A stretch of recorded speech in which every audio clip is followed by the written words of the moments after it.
A share of the Big 12 title is up for grabs for Kansas State Saturday when they travel to Waco to meet number 6 Baylor, both meeting for the first time as ranked teams in this series history. Hello everyone, I'm Ray Crawford. Let's check in on the Wildcats, and here to help us, the host of the pregame show Power Cat Game Day, our Kansas State insider John Kurtz. And John, Baylor has the highest scoring offense in the country. Can the Wildcats, though, put up enough points if this turns into a slugfest?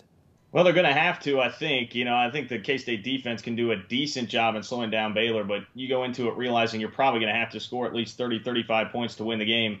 The key is obviously going to be Tyler Lockett. He's the guy that everybody knows about on this team, All-American candidate, wide receiver, and he's been about the most consistent of any receiver I've ever seen at K-State or in the Big 12, frankly, at getting open no matter what defenses try to do to him.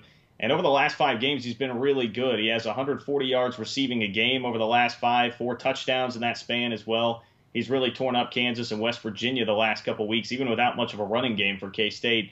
And I'm sure he's licking his chops when he sees that Baylor just gave up 600 passing yards last week to Texas Tech and a freshman quarterback. Of course, a lot of talent will be on display in Waco Saturday. Which matchup are you looking forward to the most? Well, I think for K-State, it's obviously Tyler Lockett against the Baylor secondary. That's the matchup that I think K-State has the biggest advantage in. Baylor's corners and their secondary is probably the weak point of that defense. And again, Lockett has been able to get open on just about anybody this year. So I think if there's one area K-State has a really big advantage, it's definitely that one. Outside of that, on defense, if you want to say K-State secondary against the wide receivers of Baylor, that's another one because K-State tries as hard as they can to really prevent the big play. They'll play off coverage quite a bit, give receivers some space.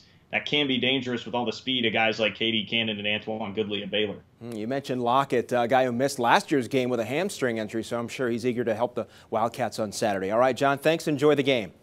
All right, appreciate it. And we, along with fans across the country, will eagerly await the final college football playoff rankings on Sunday. Check out our live coverage beginning at noon Central right here on CampusInsiders.com.